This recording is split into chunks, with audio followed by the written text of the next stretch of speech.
Australia, एक देश जो पूरा महाद्वीप जितना बड़ा है, अपने अलग अलग लैंडस्केप्स के लिए जाना जाता है। 7.6 मिलियन स्क्वायर किलोमीटर में फैला ये दुनिया का छठा सबसे बड़ा देश है। इसकी विशालता में तरह तरह के इकोसिस्टम्स और क्लाइमेट्स हैं, सूखे रेगिस्तान से लेकर हरे भरे रेन फॉरेस्ट्स तक, आउटबैक के लाल रेगिस्तानों से लेकर उत्तर के ट्रॉपिकल रेन फॉरेस्ट्स तक। ये एक्सट्रीम्स की भूमि है। आउटबैक अपनी आइकॉनिक लाल रेत और कम वेजिटेशन के साथ, उत्तर के घने हरे रेन फॉरेस्ट्स जो जीवन से भरपूर हैं, से बिल्कुल अलग है। फिर भी इतने बड़े आकार के बावजूद ऑस्ट्रेलिया की जनसंख्या कम है। सिर्फ 3 लोग प्रति वर्ग किलोमीटर की पॉपुलेशन डेंसिटी के साथ ये दुनिया के सबसे कम डेंसली पॉपुलेटेड देशों में से एक है। ये कम जनसंख्या पूरे महाद्वीप में असमान रूप से फैली हुई है। इसके ज्यादातर लोग तट के किनारे रहते हैं, जिससे अंदर के बहुत बड़े हिस्से लगभग खाली रह जाते हैं। तटीय क्षेत्र अपने माइल्डर क्लाइमेट्स और उपजाऊ भूमि के साथ हमेशा से मानव बस्ती और आर्थिक गतिविधियों के लिए ज्यादा अनुकूल रहे हैं। यह ऐसे इस घटना के पीछे के कारणों का पता लगाएगा, इतिहास, भूगोल और अर्थव्यवस्था में जाकर, जो ऑस्ट्रेलिया के यूनिक सेटलमेंट पैटर्न्स को आकार देते हैं। यूरोपियन कॉलोनाइजेशन के शुरुआती दिनों से लेकर आधुनिक आर्थिक विकास तक कई फैक्टर्स ने प्रभावित किया है कि लोग कहाँ रहना पसंद करते हैं। आउटबैक का खालीपन एक्सीडेंटल नहीं है। यह कठोर एनवायरमेंटल कंडीशंस का रिफ्लेक्शन है जो इस क्षेत्र पर हावी हैं। अत्यधिक तापमान और पानी की कमी इसे निरंतर मानव निवास के लिए एक चुनौतीपूर्ण जगह बनाते हैं। यह सीधे तौर पर जमीन का ही नतीजा है। शुष्क और अर्धशुष्क क्षेत्र महाद्वीप के लगभग 70% हिस्से को कवर करते हैं, जिससे ये पृथ्वी पर सबसे शुष्क स्थानों में से एक है। इन परिस्थितियों ने लोगों के भूमि के साथ बातचीत करने के तरीके को आकार दिया है। शुष्क और अनफॉरगिविंग, इसने हमेशा मानव निवास के लिए एक चुनौती पेश की है। पानी की कमी और अत्यधिक तापमान ने इन क्षेत्रों में कृषि और शहरी विकास को सीमित कर दिया है। इस एम्प्टीनेस को समझने का मतलब है जमीन को ही समझना।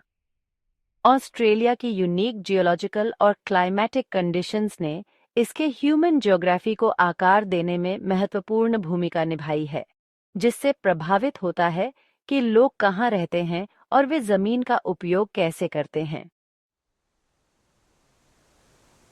ऑस्ट्रेलिया का ज्यादातर हिस्सा इसकी शुष्कता से परिभाषित होता है।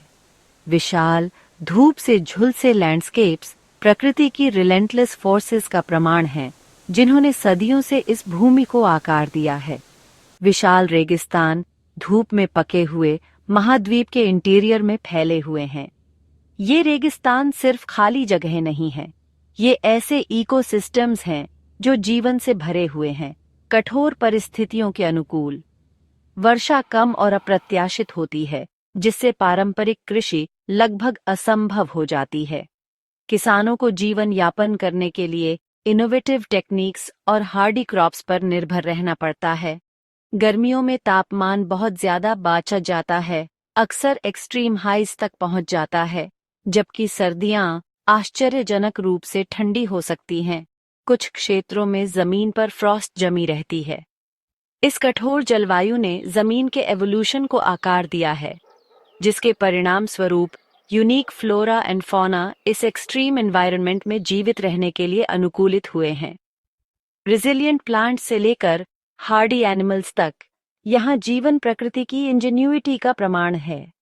आउटबैक सिर्फ सूखा ही नहीं है, यह एंशिएंट भी है। लैंडस्केप जियोलॉजिकल हिस्ट्री की कहानी कहता है, रॉक फॉर्मेशंस के साथ जो लाखों साल पुरानी हैं।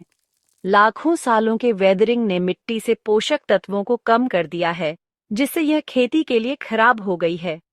इस न्यूट्रिएंट डिप्लीशन ने वनस्पतियों को जीवित रहने के लिए यूनिक तरीकों से अडेप्ट करने के लिए मजबूर किया है। नदियां बहुत कम और दूर दूर होती हैं। साल के ज्यादातर समय अक्सर सूखे, धूल भरे चैनल्स में बदल जाती हैं। जब बारिश होती है तो वे लैंडस्केप को बदल सकती हैं, लेकिन ऐसी घटनाएं दुर्लभ हैं। पानी की यह कमी आउटबैक में मानव बस्ती को सीमित करने वाला सबसे महत्वपूर्ण कारक है। चुनौतियों के बावजूद जो लोग इस जमीन को अपना घर कहते हैं, उन्होंने इसकी रगेड ब्यूटी और रेजिलियंस के साथ एक गहरा संबंध विकसित किया है। जब यूरोपियन सेटलर्स पहली बार ऑस्ट्रेलिया पहुंचे, तो वे उपजाऊ तटीय क्षेत्रों की ओर आकर्षित हुए। ये इलाके माइल्डर क्लाइमेट्स और कृषि योग्य भूमि से संपन्न ऑस्ट्रेलिया के शुरुआती कॉलोनीज की नींव बने। हालांकि विशाल इंटीरियर ज्यादातर अनएक्सप्लोर्ड और अनसेटल्ड रहा। तट से बहुत ज्यादा दूरी, कठोर परिस्थितियों के साथ इसे सबसे ज्यादा मेहनती पायोनियर्स के लिए भी एक चुनौतीपूर्ण संभावना बना दिया। दूरी के इस टिरनी का ऑस्ट्रेलिया के सेटलमेंट पैटर्न्स पर स्थायी प्रभाव पड़ा है। आधुनिक तकनीक के साथ भी आउटबैक में बस्तियों के बीच की विशाल दूरियां महत्वपूर्ण लॉजिस्टिकल चैलेंजेस पैदा करती हैं। परिवहन लागत अधिक है और स्वास्थ्य सेवा और शिक्षा जैसी आवश्यक सेवाओं तक पहुंच सीमित है। जबकि आउटबैक में कम लोग रहते थे, ऑस्ट्रेलिया के तटीय शहर फलते फूलते रहे। भूमध्य सागरीय जलवायु से संपन्न इन शहरों ने एक ऐसी जीवन शैली की पेशकश की जो यूरोपियन सेटलर्स के लिए आकर्षक और परिचित दोनों थी। बंदरगाहों और इंफ्रास्ट्रक्चर के विकास ने उनके महत्व को और मजबूत किया, उन्हें व्यापार और वाणिज्य के केंद्रों में बदल दिया। आज 85% से ज्यादा ऑस्ट्रेलियाई लोग तट के 50 किलोमीटर के अंदर रहते हैं। यह तटीय कॉन्सेंट्रेशन जलवायु, जीवन शैली और आर्थिक अवसरों सहित कई कारकों से प्रेरित है। तटीय शहर नौकरियों, शिक्षा और सुविधाओं तक बेहतर पहुंच के साथ एक उच्च जीवन स्तर प्रदान करते हैं। Section 5 booming cities, struggling regions, the DOASO divide. Australia की अर्थव्यवस्था अपने प्राकृतिक संसाधनों, विशेष रूप से माइनिंग और कृषि पर बहुत ज्यादा निर्भर है। जबकि ये उद्योग राष्ट्रीय अर्थव्यवस्था के लिए महत्वपूर्ण हैं, वे अक्सर प्रमुख जनसंख्या केंद्रों से दूर OSSODU एरियाज में स्थित होते हैं।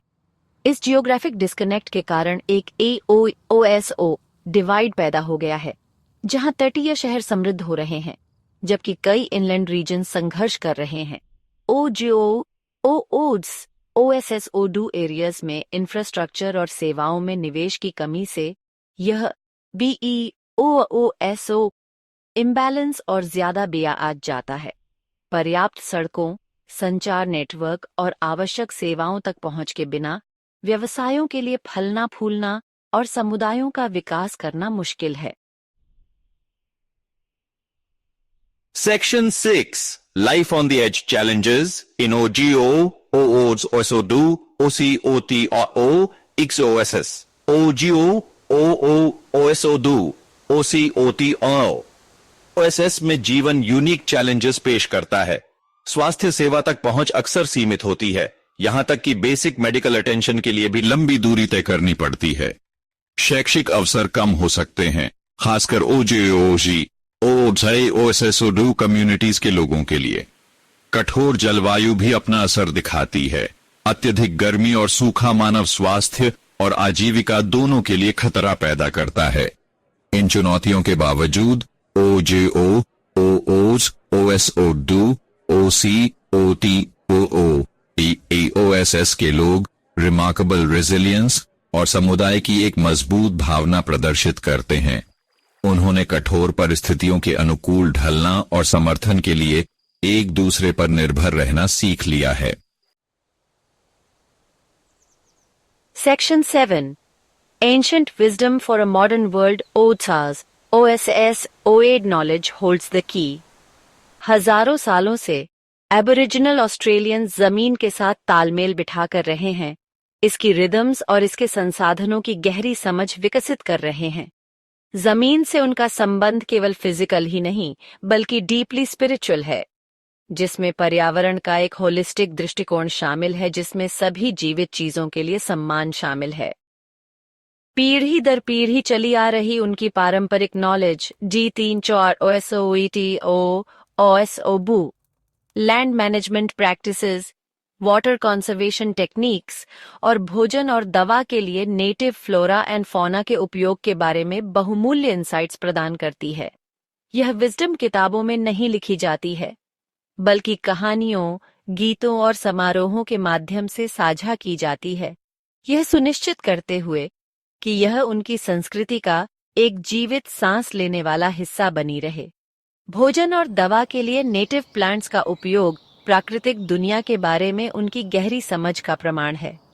ये पौधे न केवल जीविका का स्रोत हैं, बल्कि इकोसिस्टम के स्वास्थ्य और संतुलन को बनाए रखने में भी महत्वपूर्ण भूमिका निभाते हैं। OGO, OO, OSSO, OCOTO, OSS के सामने आने वाली चुनौतियों का समाधान करने के लिए मॉडर्न लैंड मैनेजमेंट स्ट्रैटेजीज में इस पारंपरिक नॉलेज को शामिल करना महत्वपूर्ण है। एंशिएंट विजडम को कंटेम्पररी साइंस के साथ मिलाकर हम इनोवेटिव सॉल्यूशंस बना सकते हैं जो प्रभावी और जमीन की विरासत का सम्मान करने वाले दोनों हों। इस एंशिएंट लैंड के संरक्षकों से सीखकर हम इन फ्रैजिल एनवायरनमेंट्स में रहने के ज्यादा G3 OSSO और इक्विटेबल तरीके विकसित कर सकते हैं।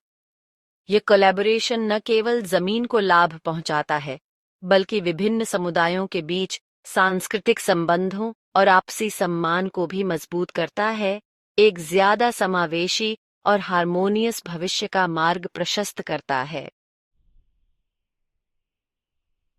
Section 8. Bridging the Gap. Investing in OJOs, OOFAS, OSSODU, OCOTGETO, EOS's Future. OGO, OO, OSODU, OCOTGETO. SS के सामने आने वाली चुनौतियों का समाधान करने के लिए सरकार और निजी क्षेत्रों दोनों के संयुक्त प्रयास की आवश्यकता है। इंफ्रास्ट्रक्चर में निवेश, विशेष रूप से ट्रांसपोर्ट और communications, OJO, OOS, OSODU communities को जोड़ने और आर्थिक विकास को बढ़ावा देने के लिए महत्वपूर्ण है। इन क्षेत्रों में लोगों के जीवन की क्वालिटी को बेहतर बनाने के लिए शिक्षा और स्वास्थ्य सेवा तक पहुंच में सुधार करना जरूरी है। इसके अलावा उन उद्योगों के विकास का समर्थन करना महत्वपूर्ण है जो OJO, OOS, OSODU, OCOT, OPOS की यूनिक कंडीशंस के अनुकूल हैं।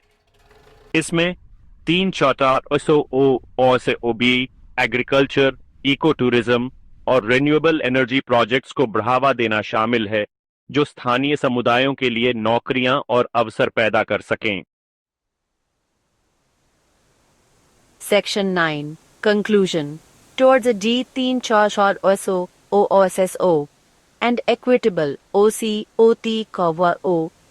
OSS. ऑस्ट्रेलिया का विशाल एम्प्टीनेस इसके लैंडस्केप की एक डिफाइनिंग विशेषता है, जो इसके इतिहास, अर्थव्यवस्था और सांस्कृतिक पहचान को आकार देती है। जबकि आउटबैक मानव निवास के लिए महत्वपूर्ण चुनौतियां पेश करता है, इसमें इमेंस ब्यूटी, इकोलॉजिकल महत्व और सांस्कृतिक महत्व भी है। इसके एम्प्टीनेस के पीछे के कारणों को समझकर हम OJO, OOS, OSSODU, OCOT, SS के सामने आने वाली चुनौतियों का समाधान करना शुरू कर सकते हैं और सभी ऑस्ट्रेलियाई लोगों के लिए एक ज्यादा 3 SOSOOASSOO और इक्विटेबल भविष्य की दिशा में काम कर सकते हैं।